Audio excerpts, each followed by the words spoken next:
frog fishing basics. That's right. I'm up here in La Crosse, Wisconsin. I just got finished doing a big writers conference, and I thought, you know what?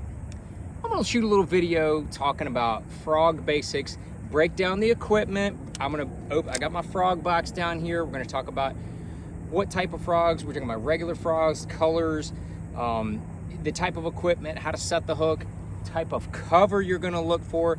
This is absolutely beautiful frog cover right here. They call this duckweed. It is over top of some lily pads and some stargrass. I think there might be some eelgrass mixed in over there, but that's what this stuff does. This duckweed up here on the upper Mississippi River is very, very popular. This is a huge frog fishing area. But don't let that fool you. Frog fishing works everywhere, from ponds all over the country to lakes with no vegetation. You can still catch fish on hollow-bellied frogs here. Obviously my bait of choice is the Spro Bronzeye 65. I probably caught more bass on this one particular frog than any other frog on earth. And there's really two ways you're going to be fishing it. Let's talk about fishing it, then we'll go back to equipment later. First thing first on how to fish it.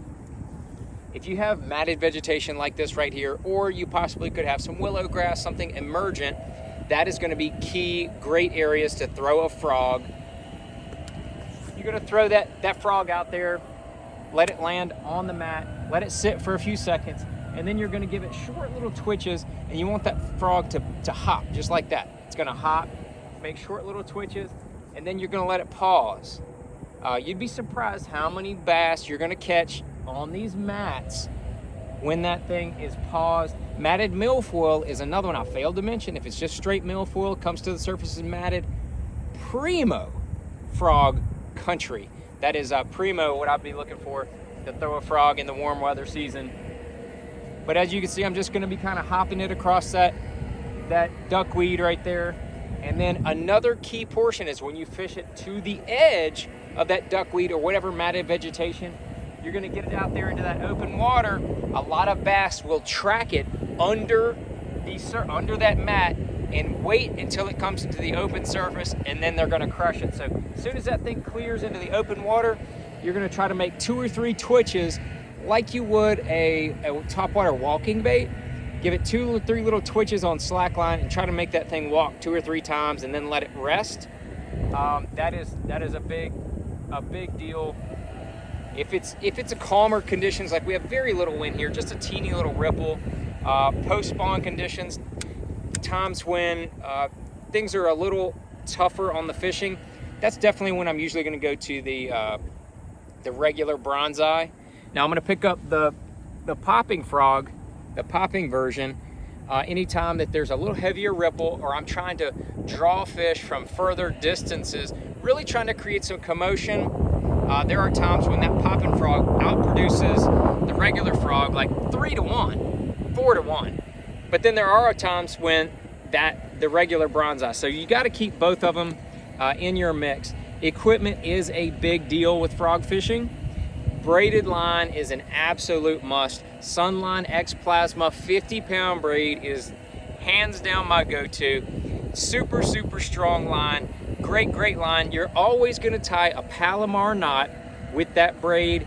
Won't have any issues with that Palomar knot in that braid.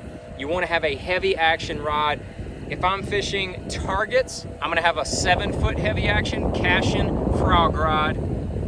If I'm going to be throwing longer distances on this kind of matted surface like this right here, 7.4 heavy action. This is a Cashion Icon frog rod. You can see that right here. That's what I was using last week. I was fishing a lot of these open water mats.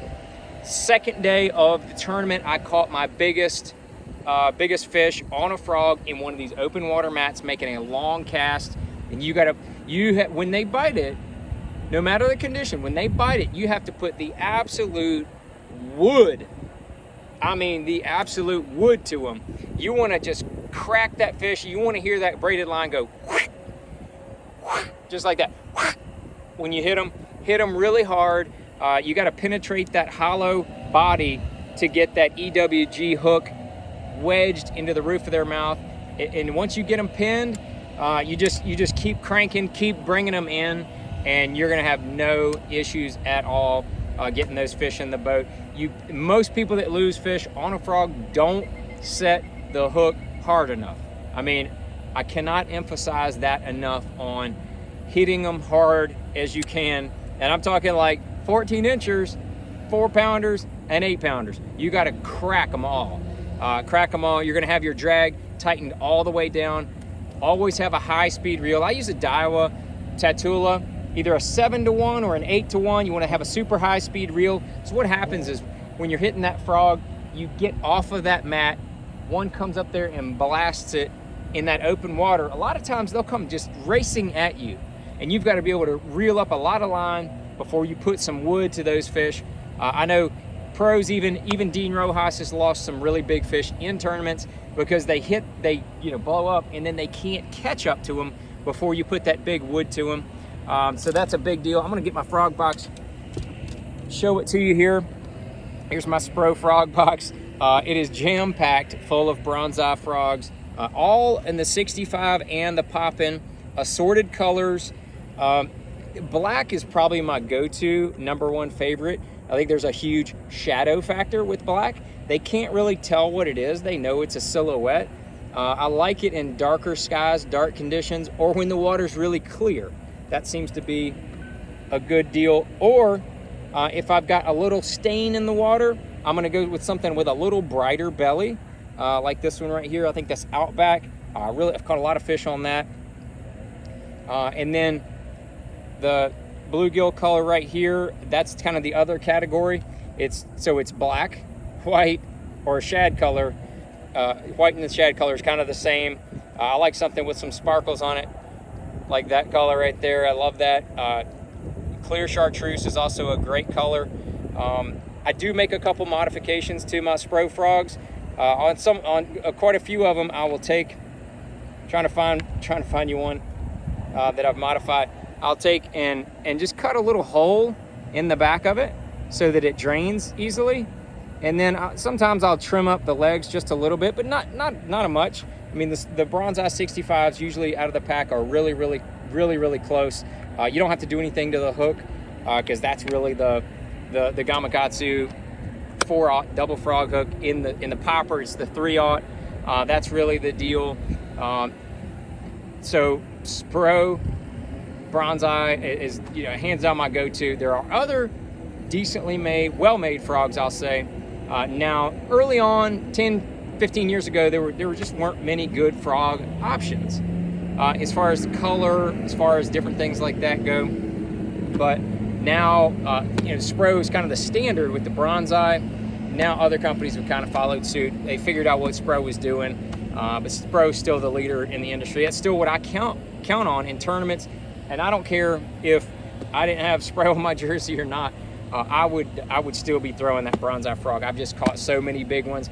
I had a string a handful of years ago. I had a string of 9 tournament days in a row on the Bassmaster Elite Series where I caught a 4-pounder, at least one 4-pounder or better in tournaments.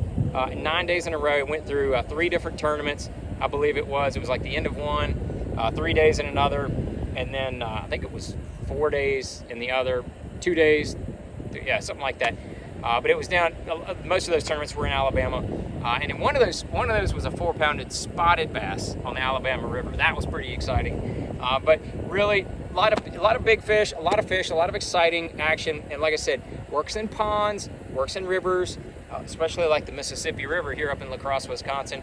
But it also works in places where there's overhanging limbs, where there's matted vegetation around the bank. Flooded bushes are another great place for frogs because they're hard to get hung up, and then you're going to draw fish out of those bushes, and then you can just crack them and reel them in the boat once you get them to bite. So there's your frog fishing basics. If anybody has any questions, like normal, drop them down there in the comments. I want to hear it. I want to know about it. Make sure that you're following me so you can get all of the good information that I'm going to give you on how to catch more fish, and we can get down and dirty into the details, or we can be basic, whatever you want. But this is Frog Fishing Basics. Drop your questions down below, and I appreciate it. Like always, appreciate you guys watching.